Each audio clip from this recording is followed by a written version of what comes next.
Hi. Hi. Welcome to Mindful Poly. Welcome. I'm Fox. And I'm Nova. Today we're going to talk about the relationship escalator. Yeah. This is part of our Milestones series. Mm-hmm. Because the relationship escalator is made up entirely of milestones. Yeah, really. It's a good one to start a Milestone series off on, isn't it? It may have inspired the name of the series. No way. I believe so.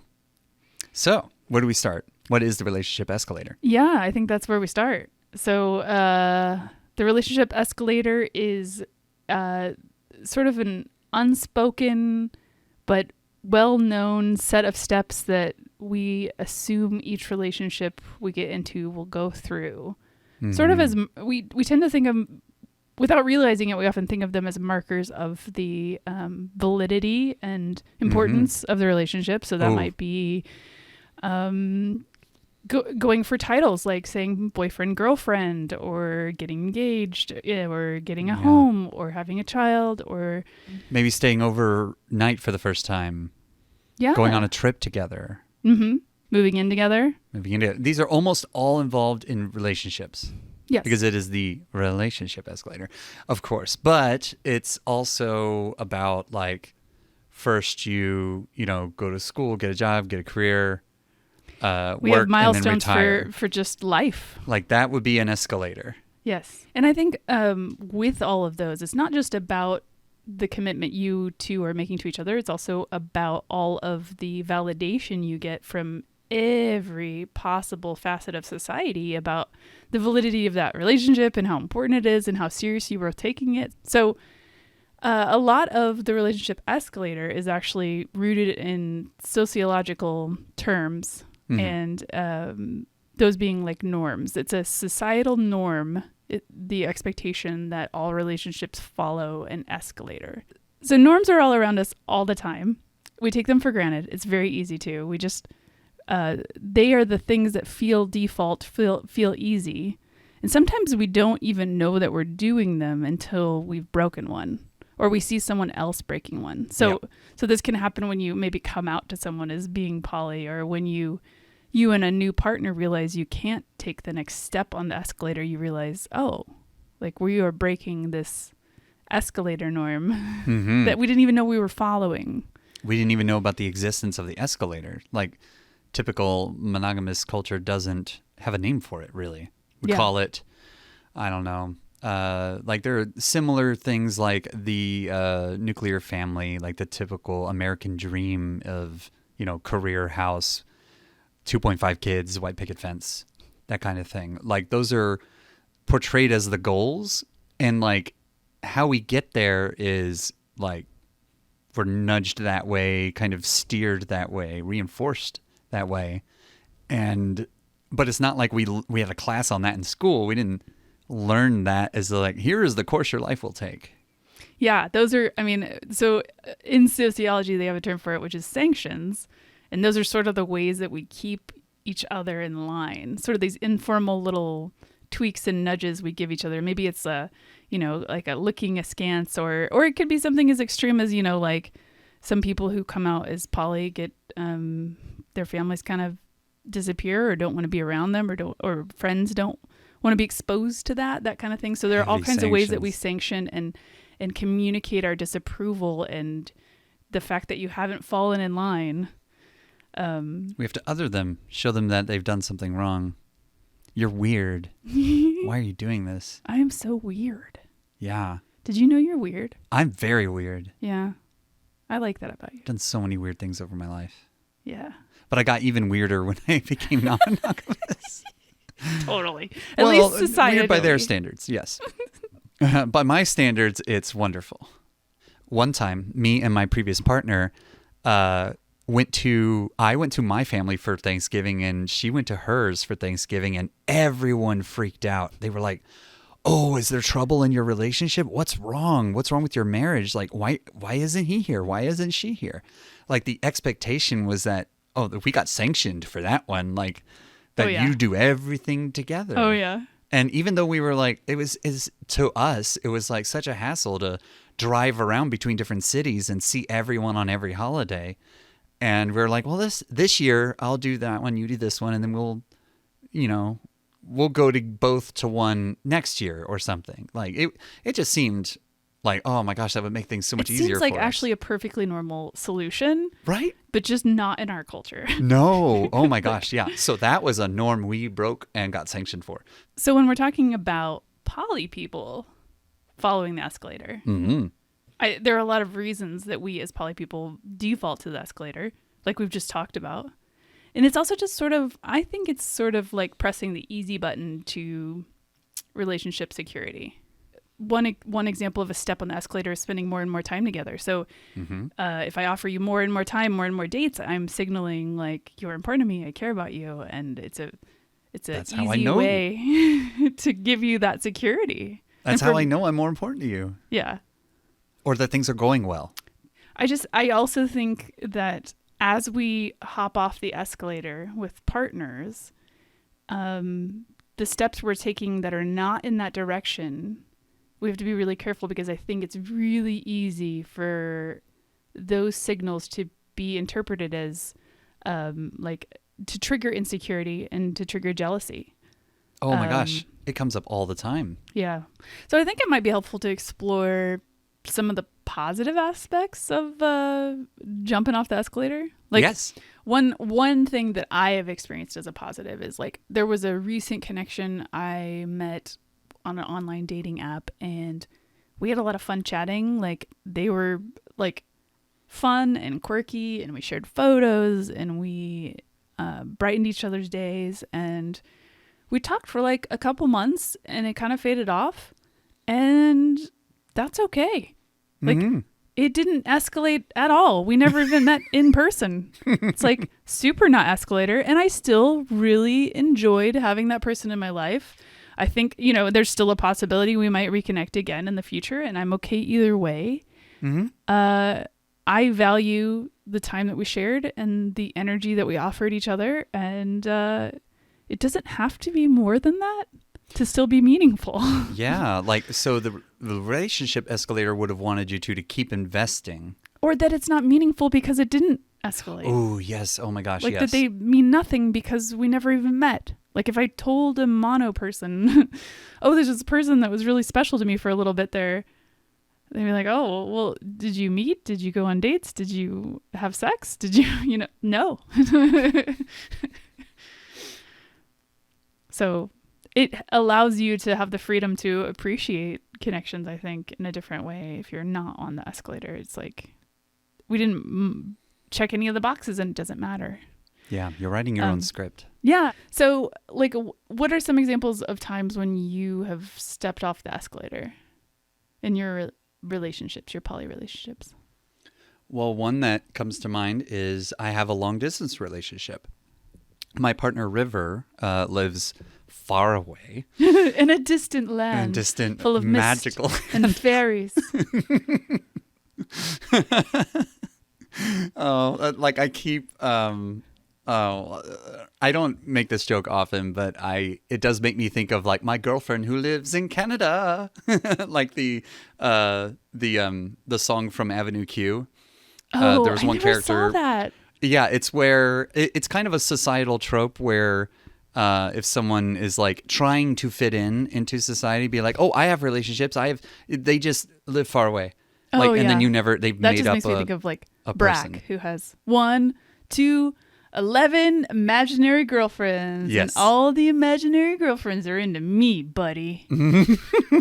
Well, I've always thought of it like because you're trying to avoid sanctions. You want to appear normal. You know? So it's like, oh, I have those. It's good.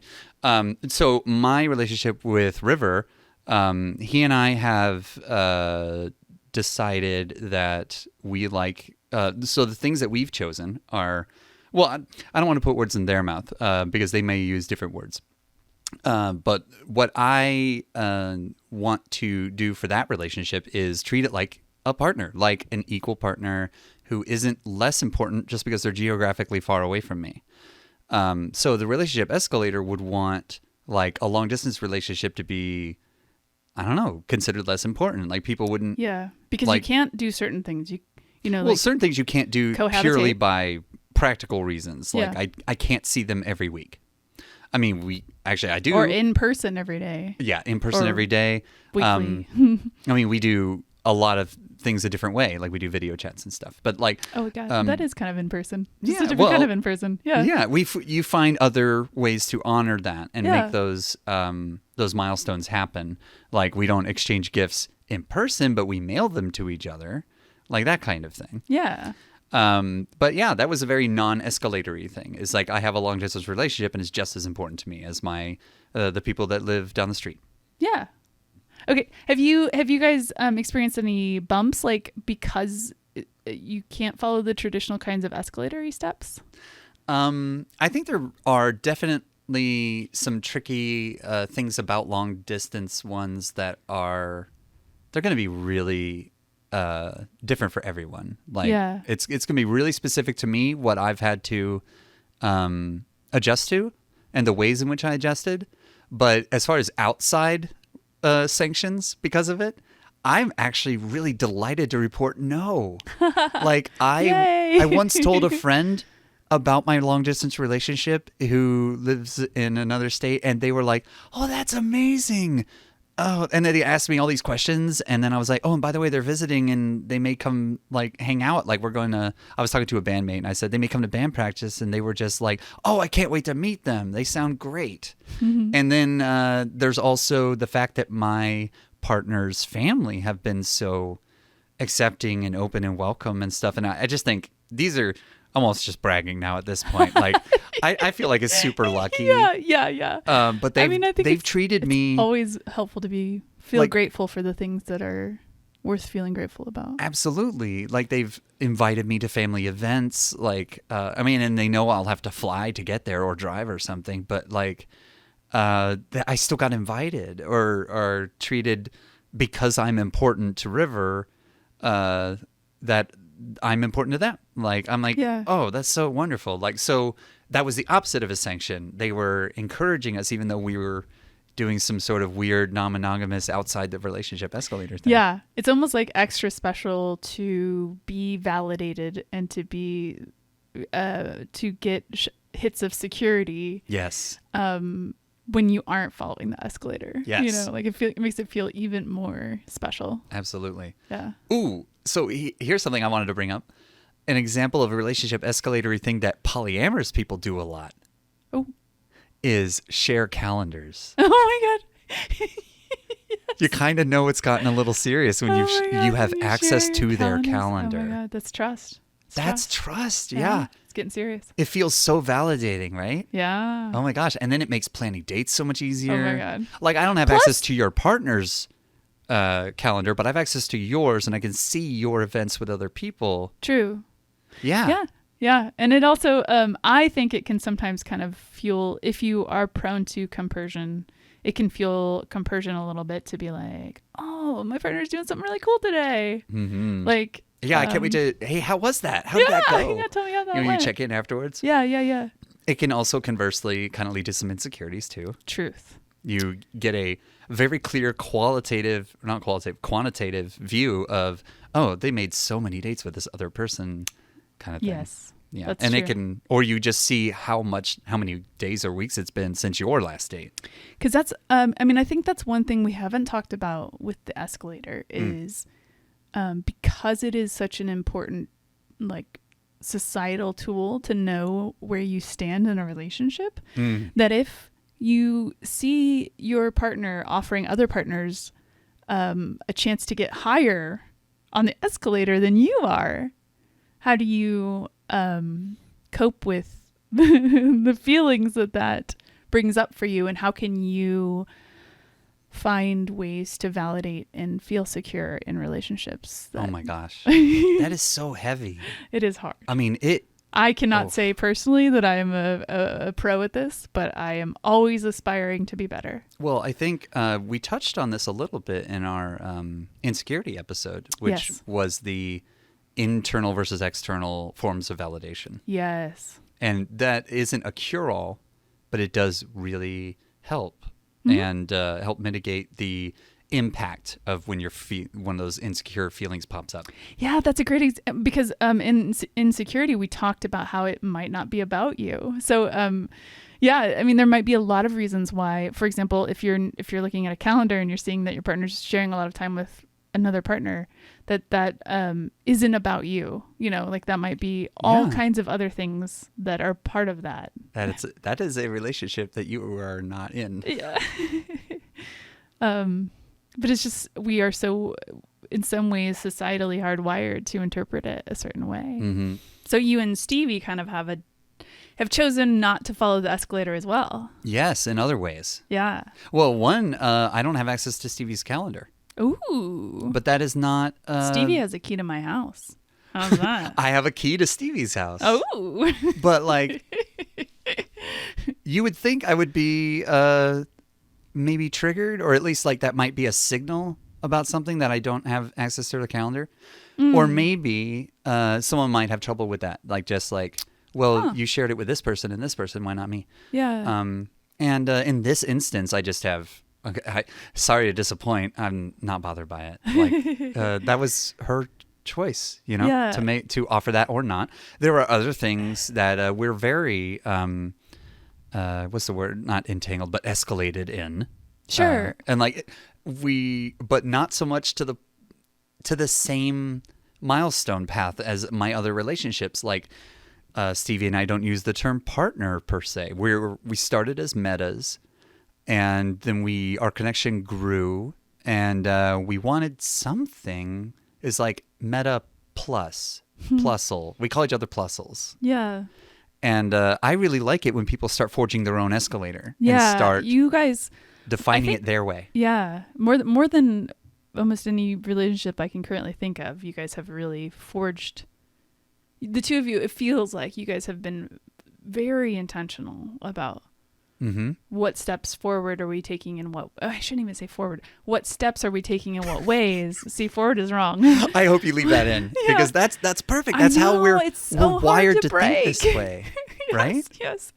So what do we want to share? Where do we overlap? What are we willing to offer each other? And exactly. What are the edges of that? What things do we not want to offer? What things are we not interested in doing? Right. And how you do that kindly and compassionately and it's all this like trust wrapped up in it and but then to the point where every time you don't offer someone something is that always a bad thing? So yeah, those are just examples about the relationship escalator and some interesting stories surrounding it. Where do we go from here? What's the next step on our escalator of this episode? Oh dear. You went there. Bad. You went I'm there. Sorry. I am still remembering this moment a couple days ago when you were like, oh my gosh, I'm such a dad. Oh, when it came, because in our relationship, I am a bit more involved in the co-parenting. Yeah. Okay, so thank you for joining us. Yeah, thanks for being here. This is really fun. This is really interesting. I love philosophy, sociology, and psychology. So anytime we can dive into those a little bit as we're exploring these, just lights me up a bit. And despite any hiccups in the recording process, which you won't know about because we're going to cut this out. Yeah. Only I get to know about those. Yeah. All my human experiences. Yes. that my spirit had during this episode. Yeah. This is an important topic. It is a super important topic. Yeah. A lot of feels. You know what else is an important topic? I want to mention before we go. Oh my gosh. Is we are having a kind of listener response episode. Oh yeah. Yeah. So if you hear this episode and you would like your comment or your experience to be shared pertaining to one of the topics we talked about in a previous episode, you can write in. Or was it podcast@mindfulpoly.com? Yes. Is the email. Absolutely. Yeah, and we will read it. We'll take the ones we like the most and we'll read it. Yes. In that it's going to be one of our final episodes of the season. We have a couple special episodes planned for the end. And that's one of them. So we're soliciting viewer response. Yeah. All right. Good. As the door opens and the footsteps clatter. And the mom is called. Hi, Sonny. Okay. Bye. Thank you for coming.